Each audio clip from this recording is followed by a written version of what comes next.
Hello and welcome to Called Bank Sports. Tonight we talk about the Utah Jazz loss to the Chicago Bulls 107-99, where the Jazz really missed Mike Conley.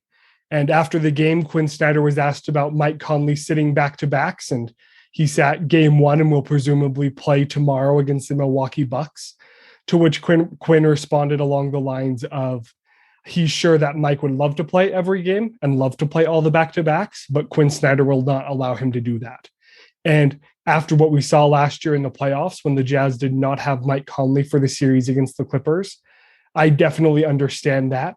And looking at a night tonight where the Jazz lost by 8, and a lot of that did feel like it was because Mike wasn't on the floor, makes me feel a bit better about the loss tonight, but it also reminds me of the Clippers series where we know that the Jazz will not always have Mike Conley when they need him most.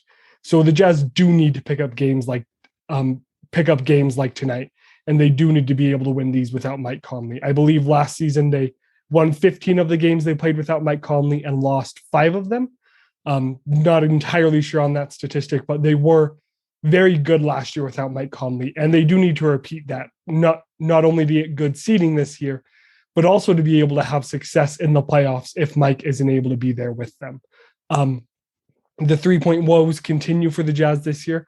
I believe they're shooting about 33% over the last 5 games. So while obviously that should pick up here over the next week or two, it definitely is concerning. If the Jazz aren't able to hit, 39 to 40% of their threes like they did last year, that definitely lowers their offensive potency and decreases the chance that they're going to have as amazing as a run as they did last year when they were able to snag that 1 seed with the 1-game lead over the Suns. Donovan Mitchell tonight specifically shot pretty bad from 3-point range. He shot around 18% on 2 of 11 shooting and had a very inefficient 30 points. Now, 10 of those points did come from the free throw line where he was 10 for 10, which is absolutely amazing and something that we do want to see from him. If he's able to get to the line 10 times a game and be able to, hit 80 to 90% of those on a night in, night out basis, he's going to be putting up 28 to 30 points a night.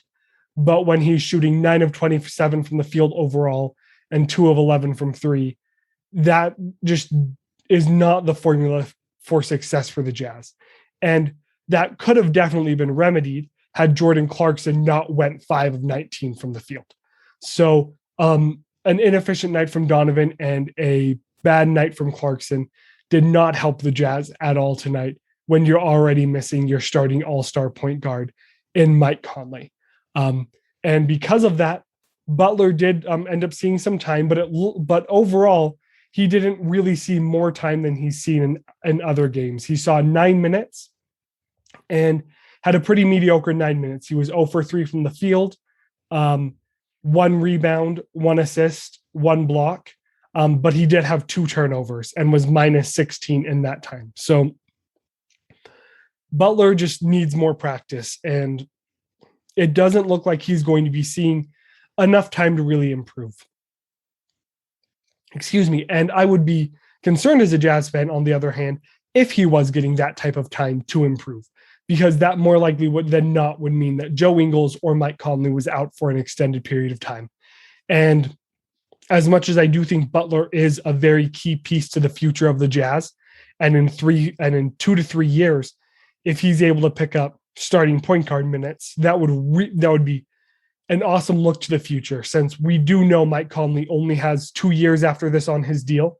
And I don't foresee him continuing to be a starting key piece on the Jazz that will allow them to play at a championship level. So we do want to see Butler improve. However, not at the cost of this season. The Jazz have this window, like the Bucks, they started it and they were able to get the 1 seed and weren't able to make it as far in the playoffs as they wanted to. But on year 3, the Bucks got lucky with some injuries. I think that we can all agree that if James Harden and Kyrie Irving hadn't been hurt on the Nets, that they probably take that series, considering how it went to overtime in Game 7. But that didn't happen, and they were able to use that luck to make it to the NBA Finals and to win a chip. So the Jazz are setting themselves up in position this year to hopefully have luck be on their side and to be able to get their franchise's first NBA Finals. Not appearance, but NBA title.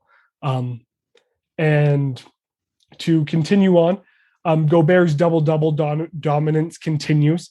He had 17 points and 19 boards, keeping up his season average of about 18 and 18. So we talked a bit about that in our weekly episode today. If you want to go listen to us talk about Rudy Gobert and his push for MVP, if that's possible, and what we feel like he'd have to do with the rest of the season to be able to win that award.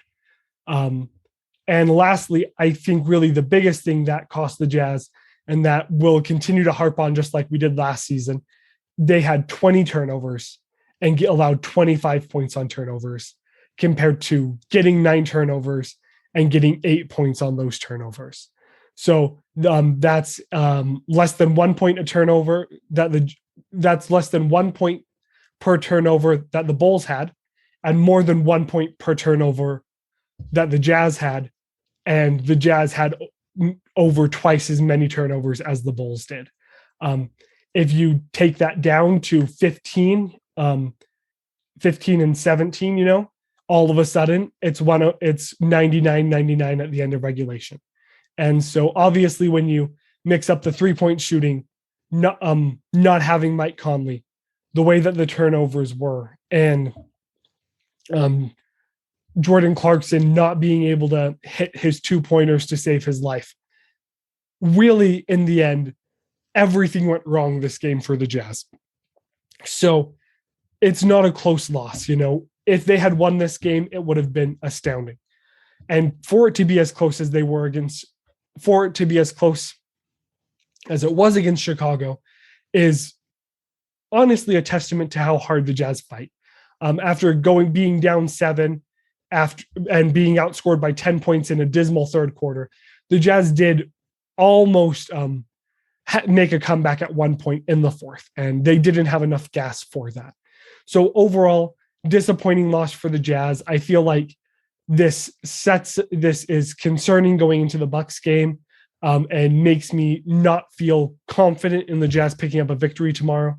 But then again, they will have a rested Mike Conley coming back, and they will be out to try to pick up a W and try to salvage this back-to-back and continue this road trip on us, finish the road trip out strong. So if you guys would like to join us tomorrow on YouTube, we will be doing a live stream after the game, a live post game. Please do. Please follow, like, and share wherever you're at. And thank you guys so much for watching. We really appreciate it. And go Jazz.